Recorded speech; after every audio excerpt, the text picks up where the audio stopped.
Check it out, guys. Billy's going to do a demonstration for us on the Candy Topaz Orange 1971 Honda CL175. Yeah, man. Have at it, Bill. All right, looking forward to it. So this one's got just under 100 original miles. And Billy, fire it up. Show you guys how she goes. We'll show you around her.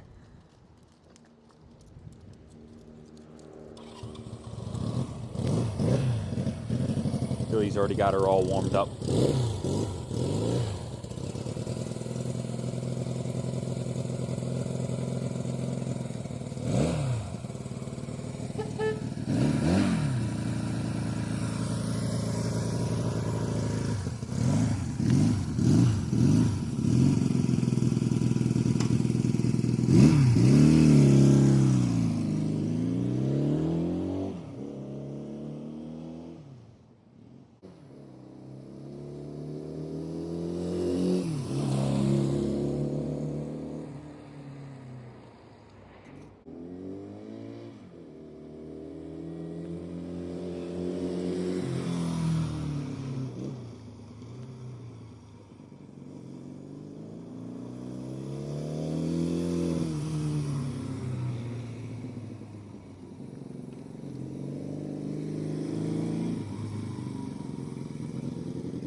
Top end's perfectly quiet.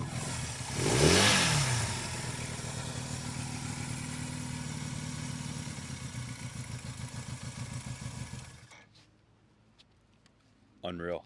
Wow, what a gem. Woo. I love it. The original paint shows beautifully. All original, right, Bill? Down on the seat cover.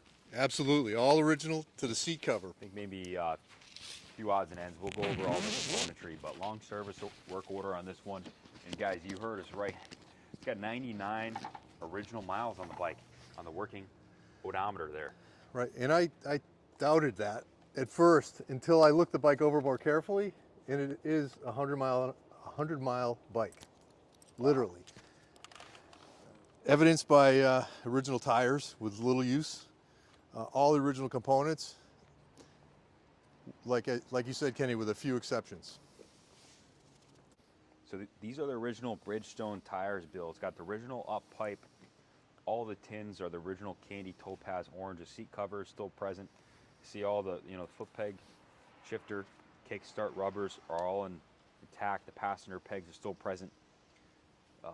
Just a remarkable survivor, really. It really is. I opened the seat and looked underneath, and I just couldn't believe my eyes what I saw. And let me demonstrate for you what I did see. This is unbelievable. All the cables are where they belong. You got the fuse in the fuse clip. All the cables are here underneath this clip as well. Nothing's been molested under here. It's all original. It's got a new battery, and I could see evidence of the mechanic that put it in. He put a little piece of gas line there to keep the nut in place when he put the screw in. But other than that, this has not been molested. Under the cover here on this side is the original toolkit. Sometimes they're a little tricky. Yeah. Probably hasn't been open in 30 years. Right, look at this. I mean, that's the original toolkit in place. I don't think these were meant to last all these years, but I would guarantee you that every last tool is in that bag that belongs there. Pretty amazing survivor, really. And a long service work order to go along with it. Total investment, parts and labor, $2,671. Starting at the top, compression tested at 120 PSI, both cylinders. It's a low compression engine. That was perfect. And it runs beautifully, like a brand new bike. Spark tested good. New NGK spark plugs were installed. New spark plug caps. A new used OEM replacement ignition coil was installed. A brand new UASA battery. to Billy's point. Replacement OEM ignition switch. Replacement condenser, cleaned and gapped the ignition points, set the ignition timing. The fuel tank was drained and flushed. We have a cleaning procedure here to preserve the original paint, safely clean out the inside of the tank. A new replacement fuel petcock was installed. The carburetors were removed, disassembled, and cleaned. Jordan, if you come on this side where the light's hitting the right carburetor, you can see it looks brand new. It was dunked in the ultrasonic tank. New carb rebuild kits were used when they were reassembled. New replacement float bowl gaskets. New carburetor fuel lines. New carburetor vent lines. Fresh 94 octane non-ethanol VP fuel was added to preserve the work that was done on the fuel system, so that this is a very stable fuel that will last for years to come in storage. No sweat. Valve lash was checked. All good. Inspect, and that's demonstrated by the perfectly quiet top end, for lack of better words. The bike runs perfectly and runs quiet. These air-cooled bikes are inherently noisy. If there's an issue with the valve train or the cam chain, you would know it. Oh, absolutely. Yeah, it magnifies. The fins just magnify any imperfection inside the engine, but it's quiet as a mouse, and it rides beautifully. Just doing a little demonstration ride on a bike I've never ridden before, I felt instantly confident in the motorcycle. It was just fantastic, nice ride, a great learner bike. But like I was telling you before, I'd ride it myself. 100%.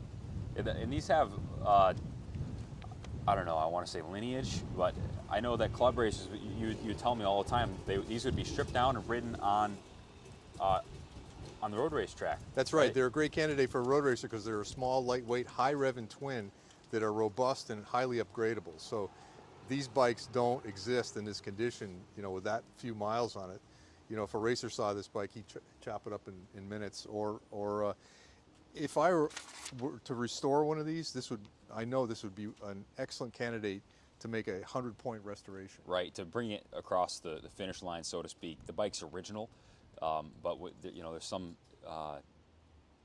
original surfaces that could be restored, like the original handlebars or the original wheel set, and like you said, Bill, all the original hardware is here. You could take it across the finish line and have a 100-point bike here with a little bit of sweat equity. Mechanically, the bike's a 10. It needs nothing. To finish off the work order, new Bel-Ray engine oil. So engine oil was changed. Checked the air filter is perfectly clean. Lubed and adjusted the control cables. Lubed and adjusted the final drive chain. Tires inspected and pressure set. Tech noted these are the original tires. Full 100-point check over.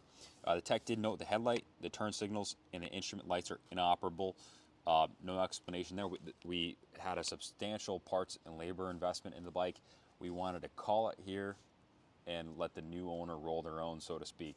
So no lights are operable on the bike, but as Billy showed underneath the seat, the harness does not look meddled with. So probably an easy fix. Bike was test ridden, carbs adjusted, brought back down to service, and bike was tuned in nicely. Down in details, hot water pressure washed. Original tins were polished and waxed to perfection, they noted. Polished the engine cases, polished the exhaust, the wheels, forks, and all of the chrome on the bike. Buffed and polished the painted tins, said that already. Tech noted, little Honda runs and rides great, perfect for years of enjoyable riding. Right, what a great bike to learn on, Kenny. It's low to the ground, it's kind of mild-mannered if you don't, scream it out.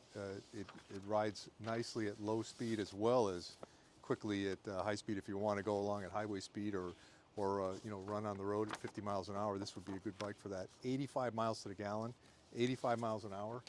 I mean, it's a real motorcycle. And if you look at the forks, the fork gaiters over the fork springs, they're just in perfect condition. Now, those are something that go away. This bike was certainly stored in a very dry place because there's no evidence. The hardware is all good.